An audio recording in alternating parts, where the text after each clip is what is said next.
we rolling? We are, yes, we are rolling. Thank you so much. Thank you so much for saying yes to this interview and to take your time to be with us. A pleasure. A clown, why? And how do you define yourself? And why? Okay. A clown, why? Well, there have been clowns throughout history, and they've always played a very important part in the culture of wherever they are. They provide kind of a mirror of society and allow people to see, in a way, the ridiculousness of human life and human frailty and human emotions. We're all human, and so we have these doubts, we have these fears, we have these loves, these passions, and sometimes we take them so seriously that the clown kind of mirrors that and gives us an opportunity to see sometimes the importance of it, sometimes the foolishness of it. And for me, I think the clown really brings relief. To me, a clown, it's an act of love to allow the audience to laugh at me, to laugh at my idiocies, and to laugh at the way I take myself so seriously, because then it gives them, in a way, some relief in their own lives. And we have to laugh at each other, at ourselves and each other.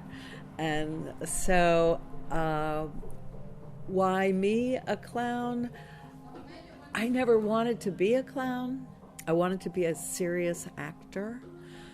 But when I realized that in itself, in a way, can be quite humorous, and that was funny about me, that I take things so seriously, and that need for things to be serious is really quite laughable. And I don't know, it just, I kept trying to not be a clown, and things just kept conspiring to push me into clown. So I finally said, okay, I'm a clown. But I finally also understood what the depth of the art of the clown. And then I could say, yes, okay. I think it's one of the most beautiful art forms we have.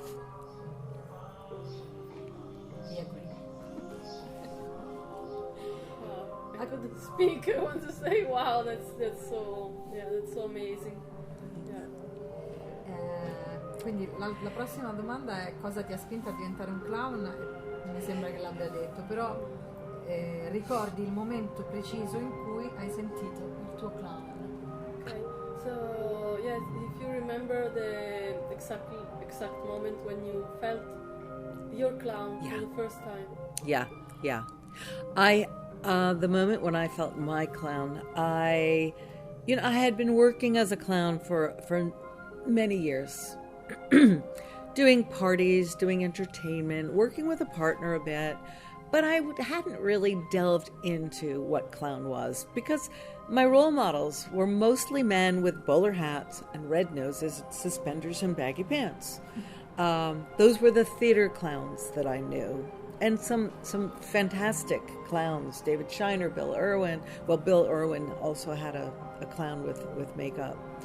Avner Eisenberg, Bob Berkey. These guys are great. And then there was Gardy Hooter. I saw her many, many years ago. But I thought, this isn't where I fit. I love the work, but I don't fit into this idea of what clown is. And then I was doing my Shakespeare number, which you may know. It's on YouTube. And it's a serious actress trying to do her monologue, her serious monologue, and things keep going wrong. The heel on my shoe breaks. I'm given tape. I get stuck. I have trouble with it. I fix the shoe. It breaks again. My pearls go everywhere. I get glue. I get high. I get sticky. But I finished that monologue. And I had been doing it for a couple of years, I don't know how long, when I finally realized that's who I am as a clown. I am this high-status person who keeps getting the rug pulled out from under her, but keeps, climbing out of the shit to make things, to find her dignity again. And that's when I said, I am a clown. So it's through a show that you understood? Through a number. Through a number. Yeah, it's a 9-minute number. Yeah, I've seen it, of course. Okay. It's beautiful. It was doing that number. And I did birthday parties. I was a clown, hospital clown in New York for the Big Apple Circus. I worked at all kinds of events as a clown. I was in some shows as a clown, but I was still like, but I'm just doing it as something outside of what I really want to do. And then that Shakespeare made me say, I'm a clown. And can I ask you something? Sorry if it's out. This number that you are telling us about, those accidents that you show in the number, did they came out of the blue, like while you were trying to, or you planned? So some of what I do in the Shakespeare number, I came up with the ideas, I worked on them, I saw what worked. And then others were accidents. I mean, I do a lot with the tape, and some of that happened on stage in front of an audience. There's a moment where I try to throw the roll away, and it stuck to my finger, and it's a long piece of tape comes out, and it's still stuck on my finger. That happened by accident. I bite it with my teeth, and there's a piece still in my mouth. And I have to get rid of it, and that came by accident. So some of each. So it's a bit, yeah. Some I find it's always like that. All of my material is like that. Accidents happen, problems happen, and I go, let's keep that. That works. It needs an audience. I find it's very hard to create material in a vacuum. You need the response and the relationship. Yeah. Can you tell us something about what is humor to you, or in general, like what is the heart of it? Some clue for us. Yeah. So what is humor to me? It's, I guess, a combination of things. For me to really laugh, something has to touch me emotionally. Usually a juxtaposition or a contradiction of what I expect, or a surprise moment, and vulnerability, real true vulnerability, and moments of honesty. Coming up against problems and realizing how I, as an audience member, am affected by the problem that I see the performer having. I guess it's those things. Humor can come from so many things. But it's a lot about expectation. We expect things to go one way, and they go another, and that that can also create tragedy.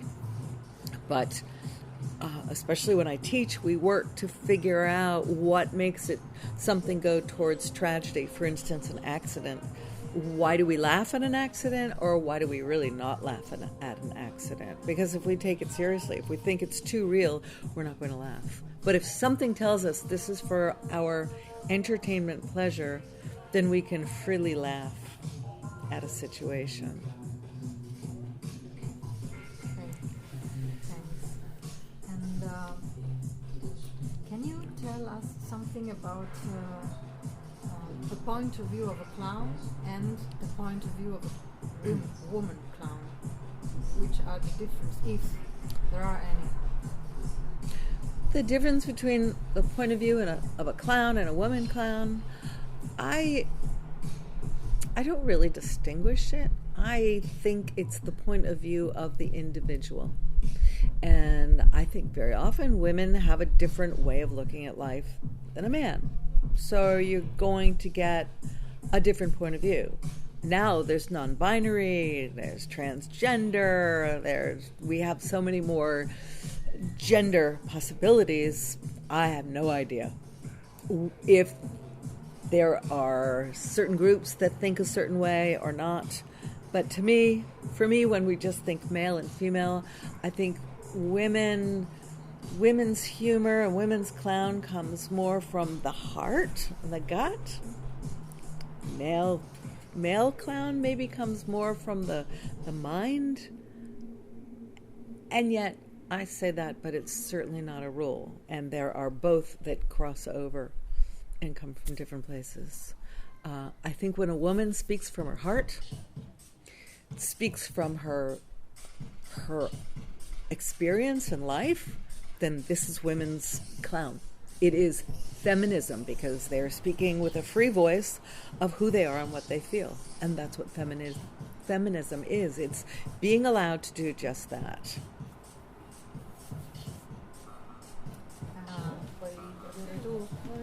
A cosa serve il clown oggi? Nonostante penso che abbia detto delle cose, però prova a chiederglielo.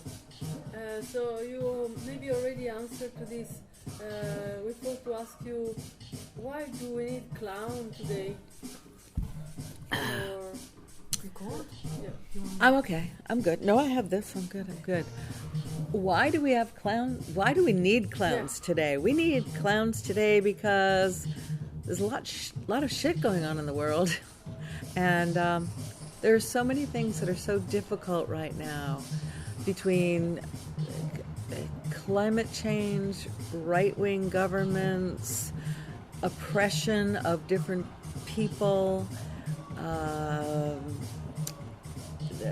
species going extinct, education, prison systems. There's so much that we need to laugh. We just really need to laugh, because when we laugh, we're able to deal with problems easier. I mean, it's a scientifically proven fact that when we laugh, we heal better, we're less depressed, we think more clearly, and so we need clowns today more than ever. So the question is about, this festival is about women clown, but we know, we read about it, maybe we are wrong, I hope not, sorry, that some of your show, or maybe one, I don't know, is directed from a great clown, which is Abner, is it correct? Mm-hmm.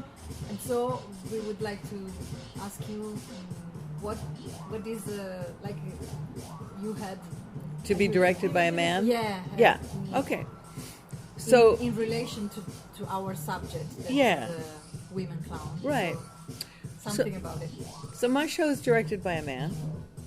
However, I worked on a lot of the material from the show. In fact, a lot of the material, I took workshops with Avner Eisenberg, aka Avner the Eccentric, and he gave assignments like a morning ritual. Some of my show came out of that. Another assignment was take a roll of paper towels and play with them and find a way to invite the audience to play with you. And all kinds of things came eventually out of playing with paper towels for me. But I also worked with other people on the show. I worked with a woman, Pat, and Patricia. Anyway, I worked with Pat, and I loved working with her. I love working with women. I worked with Avner for about a week, a couple of hours a day, when I was recreating this show. And he gave me a lot of great direction. He gave me a lot of dramaturgical ideas. He helped me kind of finish creating the framework for the show, or kind of straightening it out.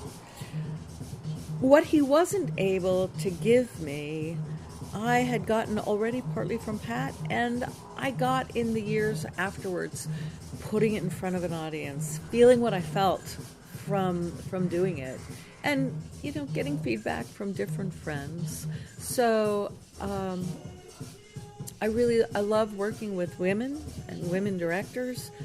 But, Avner has a sensitivity, for sure. There are some ideas I could explore more deeply with him, and some ideas that I couldn't, that I probably would have been able to with the man. But in the end, I think after 18 years after he directed it, I found those things. Sorry, is this show that we have seen yesterday directed by him? Yes. Okay. 18 years ago. 18 years ago. For 10 hours. Okay. And he gave me some notes last week. Really? He saw the show finally this summer after 18 years. Oh my God. First time. You know, he didn't come with me and ever see it once I was in front of a real audience. Finally he did. And we sat and we watched the video afterwards. And we went through it. And he said, you know, you might think about this. And what about? Oh, wow. Yeah. Yeah. Wow. And my curiosity, if I can, Yeah. it's about something like just a few minutes ago we were talking about politics, but does the clown have anything to do with politics, or if the clown enters this subject, it becomes a buffon? What do you think about this? Okay. Or do you think you are more a clown or more, or maybe? No, I'm more a clown. I'm not a buffon.